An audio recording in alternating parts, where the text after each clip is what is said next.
Au tribunal militaire ce matin à Ouagadougou, c'est la suite des plaidoiries. Ce mardi, les avocats du bâtonnier Mamadou Traoré jettent un doute sur les réquisitions du parquet militaire.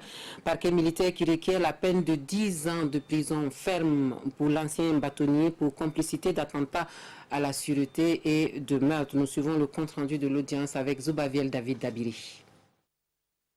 Après les plaidoiries de ses avocats, le général Bassolé était à la barre d'audience ce matin pour livrer au tribunal ses derniers propos avant le verdict. L'ancien ministre des Affaires étrangères, poursuivi pour complicité d'attentat à la sûreté de l'État et de trahison, dénonce ce qu'il qualifie d'acharnement et de cabale politique contre sa personne.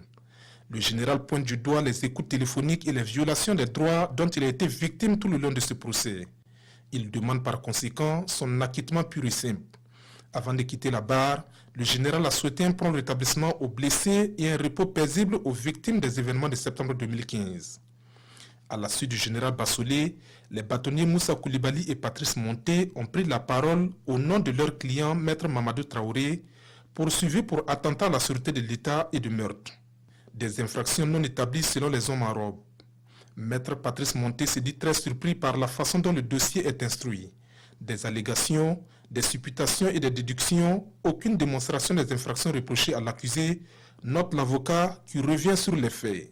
Selon les pièces du dossier, dans la nuit du 16 septembre 2015, le bâtonnier Mamadou Traoré s'est retrouvé au camp Nabakoum 2 pour, dit-il, porter un message du président sénégalais Macky Sall au général Gilbert Djindjiri. Une présence que le parquet militaire assimile à une complicité au putsch sur la base de témoignages et de propos de co-détenus. Mais la seule présence sur un lieu de crime suffit-il pour accuser et condamner? Non, tonne l'ancien bâtonnier camerounais qui, à coup de jurisprudence et de doctrine, cite les éléments caractéristiques des infractions et de conclure qu'aucune preuve n'a été rapportée pour soutenir l'accusation.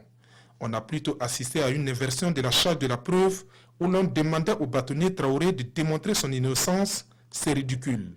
Le procès pénal se gagne à coup de preuves et cela est à la charge du parquet, s'est indigné l'avocat. Pour les infractions de meurtre mises à la charge de l'accusé, Maître Monté s'interroge comment peut-on les mettre à la charge d'un avocat qui n'a ni arme et qui n'a pas patrouillé. Ce qui est constant dans ce dossier, c'est que l'accusé a été au camp Nabakoum 2, à Kossiam et à l'hôtel Laïko, précise l'ancien bâtonnier de l'ordre des avocats au barreau du Cameroun. Avant lui, Maître Moussa Koulibaly livrait au tribunal des éléments qui, à ses yeux, démontrent à souhait que Maître Mamadou Traoré avait bien un mandat du président Macky Sall pour s'adresser au général et que les lignes téléphoniques ne sont pas les seuls moyens de communication. Les deux plaideurs du jour ont demandé l'acquittement du bâtonnier Mamadou Traoré pour infraction non constituée et subsidiairement au bénéfice du doute.